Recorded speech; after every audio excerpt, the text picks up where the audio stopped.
Alhamdulillah ekspedisi kita kali ini Allah izinkan berhasil karena Allah ridho, mungkin karena niat kita baik. Alhamdulillah Allah permudah. Insya Allah masih ada satu langkah lagi, 2 langkah lagi, itu kita ke base camp Cibodas, lalu kita kembali ke mungkin ke rumah Bang Her dulu kali ya, base camp Depok. nah, kalaupun memang nanti ada mau langsung balik atau ada yang mau turun, kita di poskonya Bang Her, posko Sawangan.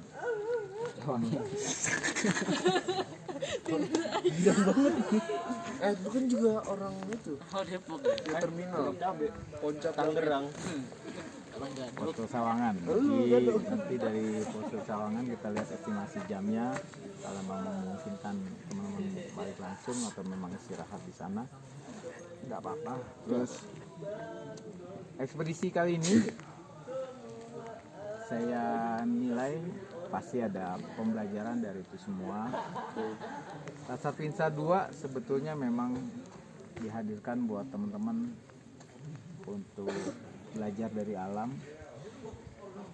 Karena teman-teman udah 3 kali, ada yang baru 2 kali. Mudah-mudahan teman-teman betul-betul belajar, ada yang dipelajari dari alam. Selebihnya teman-teman yang memang harus bisa mampu mendeliver atau membagikan ke adik-adik juniornya gimana semangatnya kita sampai 3 kali ini untuk mencapai target pendakian Gede Pangrango.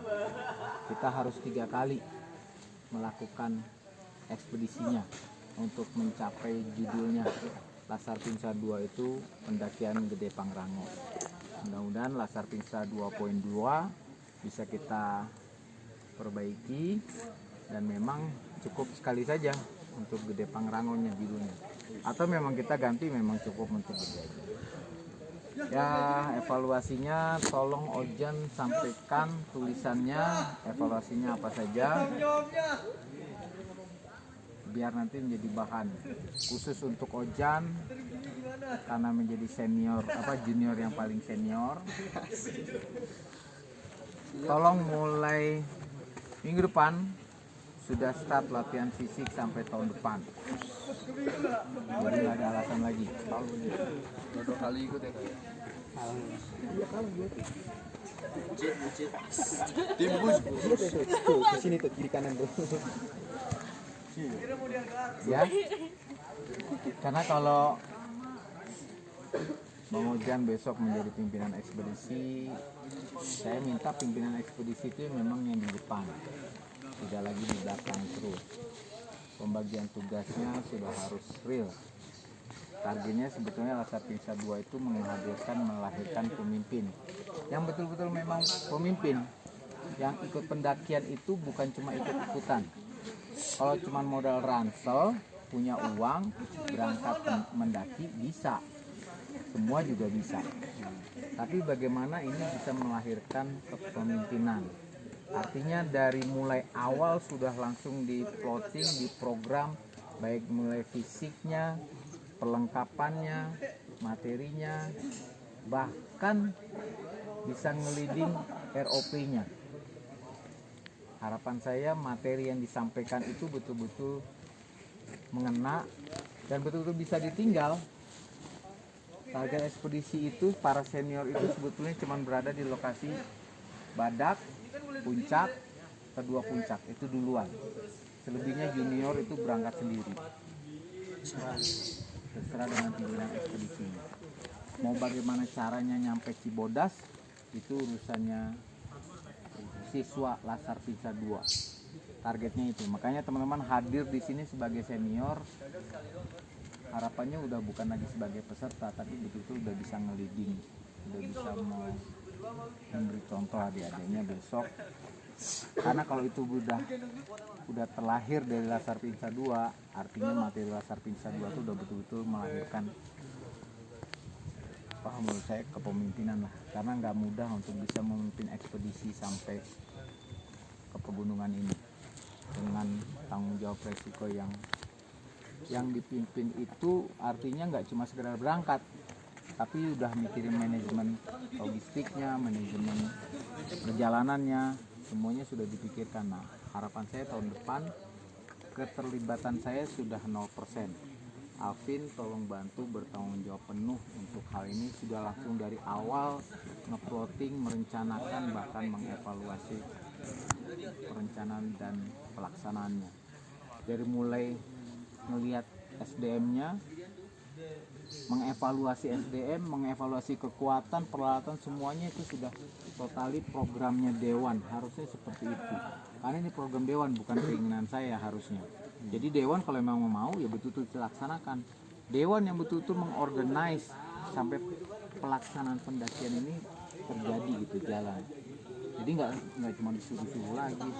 Pokoknya totali bagaimana memanage manajemen perjalanan itu dengan baik. Termasuk memonitor kemampuan adik-adiknya. Besok nggak ada lagi yang seperti Ojan, bukan apa-apa. Ya Ojan harapannya jadi contoh buat teman-temannya gitu. Contoh itu yang dari jauh-jauh hari dibilang fisik itu nggak ada yang instan. Fisik itu memang harus dilatih jauh-jauh. Jadi target Ojan masih panjang, itu dipersiapkan jauh-jauh hari. Tapi catatan Ojan yang buat evaluasi itu jadi bahan buat Ojan bagaimana merencanakan tahun depan, bagaimana bisa memanage tahun depan. Gitu. Harapan saya para senior yang lain betul-betul pada posisinya cuman berada di posko yang sudah ditentukan, selebihnya Ojan mau naik motor, mau naik angkot, kayak kemarin beberapa kali kita ekspedisi sudah bisa kita rencanakan bareng-bareng. Itu saja. Bang Afin silakan mau ngasih evaluasinya. Assalamualaikum warahmatullahi wabarakatuh. Waalaikumsalam. Terima kasih Kak Indi. Pertama kita bersyukur karena ketiga kalinya ini kita lakukan. Alhamdulillah misi yang kita sudah bawa dari bawah akhirnya tercapai di atas.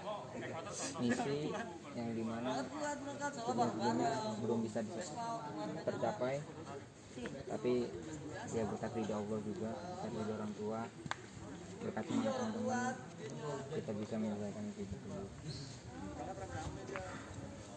Mungkin ya evaluasi nggak jauh nggak bukan dari fisik, termasuk saya sendiri. Fisiknya mulai agak kurang persiapan. Untuk tahun depan selanjutnya fisik itu dan mental menjadi hal yang utama dan harus diperhatikan, terutama orangnya, kemauannya. Kemauan orangnya dulu yang harus diperhatikan. Ya cuma kita gembar-gembor kalau orangnya nggak mau juga susah. Mungkin itu mengenai ya, karena dari fisik tadi bakal merembet ke yang lain, ke rope, pemain di logistik itu bakal merembet.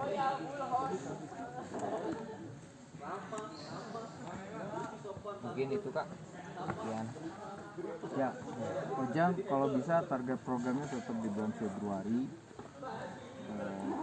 Bagaimana caranya biar posisi kita itu kembali tidak rame, khususnya kita sewa Gunung Pangrango ini, ya kan?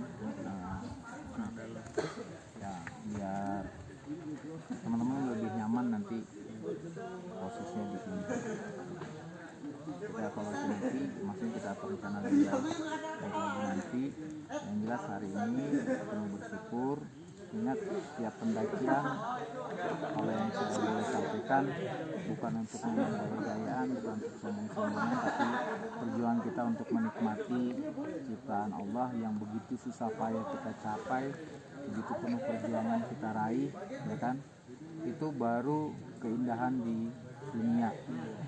Harapan kita bisa menikmati keindahan di akhirat nanti, yaitu keindahan surga yang memang tiada taranya. Saya rasa itu pun perjuangan yang harus kita perjuangkan teman-teman. Pesan waktu sholat malam itu yang penting teman-teman pahami dulu manfaatnya, pahami dulu faedahnya apa untuk beribadah. Kalau paham itu pasti menikmatinya. Sambil melanjutkan kegiatan selanjutnya. Kita berdoa mudah-mudahan kembali diberikan kelancaran, keselamatan, dan menjadi kembali ke orang tua. Juga di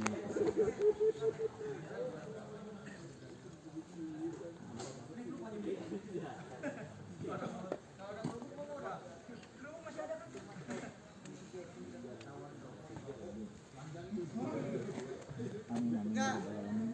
Ingat lagi, kita bisa sampai atas karena izin Allah, karena kita dipinjamkan kekuatan.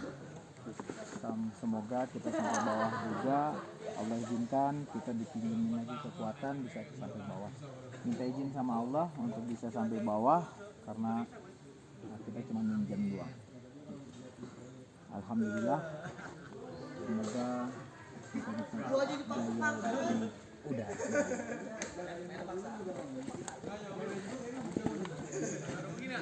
Juara amanah Berjaya di udara.